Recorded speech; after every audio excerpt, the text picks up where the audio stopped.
Did I do that? This is part 20 of how I discovered that I was being cheated on by Carl Winslow. Okay, so we are at my house, which is only like 10 minutes away from the airport, and I'm still thinking that he has a 3:30 cut because that's what he said. He wanted to finish his second day of nothingness. Second day of nothingness. But he wasn't giving like he was in a rush. But when we came to the house and I was doing all of this and that and knickknacks, we tasted tequila. We talked about my trip. And then he said, okay, so basically, like, what's up? And I said, oh, okay. You ready to talk? He was like, yeah, I can't wait any longer. I said, okay. And like I always do, I pulled out my nifty journal. Because why wouldn't I have it written in my journal? Because it's a piece of living history. And he actually sat right here where I'm sitting. And I sat right there. And I read to him so that he would know it was real. Dear Carl, less than 2 weeks from the year marker of our first date, and 9 days just about, has given me time to process and review. When you asked for the time, although I understood, I thought, wow, we really are in different spaces if he needs 10 days apart.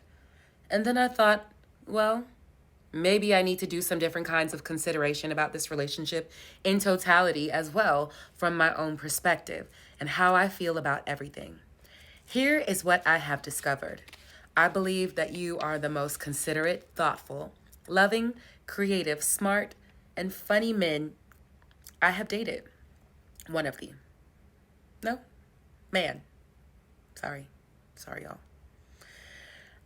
I believe that you are all of those things. I believe you are the most considerate, thoughtful, loving, creative, funny, smart man. Funny man I have dated. Whatever.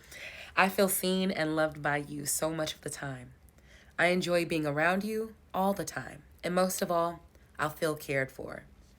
Conversely, I have felt as if receiving those beautiful things from you has come with significant sacrifice on my behalf. When I think about my life partner, 2 things I have sacrificed in this relationship are at the top of the list: certainty and inclusion. I want the man I love to be certain about me. Certainty is a very specific feeling because it may seem to indicate that it means something about the future. However, the certainty that I want is moment by moment, certain that he is where he wants to be as it pertains to me. As I look back over our time together, I only felt certainty at the beginning of each of our cycles together. Car talks in December, the beginning of talking again in April, and the beginning of our relationship in an official capacity. I suppose I was feeling certainty because that really lasted from May through the end of August for me. And I have to acknowledge that at some point, I must have inserted my own certainty. And that isn't how this works, unfortunately. Feeling included is high on my list of priority qualities from a partner because I want to share a life with my partner. I understand that we are individuals. We will always have 2 separate lives. In some ways, however, it is important for me to feel welcome in my partner's world. I have been excluded in so many spaces in my life and have craved a partner who, like me, wants me around. I felt so included when we went to your hometown and when I'm at your job, yet those are spaces that only matter to you when you're in them. That doesn't mean it doesn't matter that you shared those spaces. It meant so much. It means so much, which is why it's difficult for me to understand why it became so difficult for us to even talk when I wanted to figure out how we could move toward fully including me. How the conversations went are relevant, but for me, you would rather release me than include me in your life. Including me, even in the conversation or plan to include me was not something you are willing to do. I thought of what you said about feeling pressured by me. And although I feel differently about what the pressure was for, I will say, yes, there was pressure. But the pressure was for you to let me in, to let me be a part of your life, to let us start our lives together, to allow me to be your partner. It had nothing to do with dates or marriage. And to be fair, you opened the conversation about engagement and moving in together well before I was ready. I don't bring that up because there's no pressure for that. I don't even know your real life. But all that to say, I'm not perfect by any means. I speak spicy, and I'm learning that there is another way. I believe you've helped me to become a better woman who puts in effort to learn and love a man. And I thought I could be happy waiting for you to be certain and include me, but I can't. Your uncertainty means that you aren't happy, and that makes me feel sad and insecure.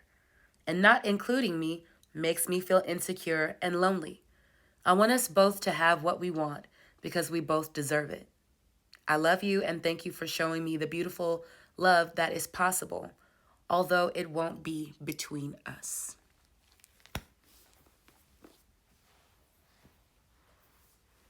And he sat here with his hands like this, with tears coming out of his eyes, doing the face like, the face that indicates like, yeah, you right, I deserve that. And the most unexpected thing happens. He says,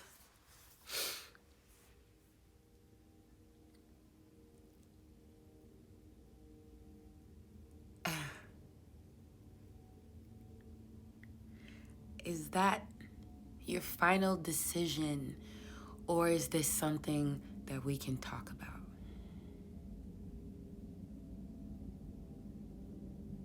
And my answer should have been, that's my final decision, because that was a final decision. But instead, I said, well, we can talk about anything. I've put in a lot of effort into this relationship and a lot of time.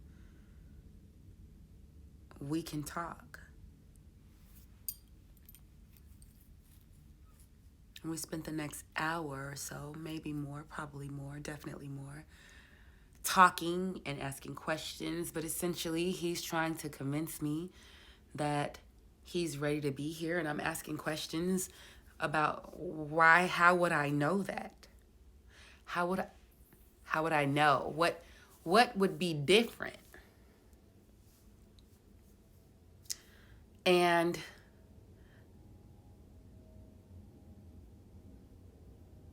I bring that conversation to a close by saying, I'm willing to give you another 7 days.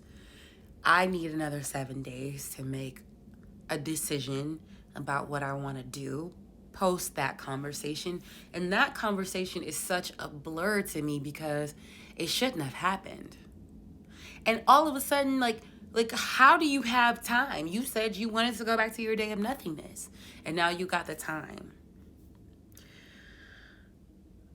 But the one stipulation was that I did not want to involve the kids in that week because I knew that I didn't know where I wanted to be. Don't include the kids.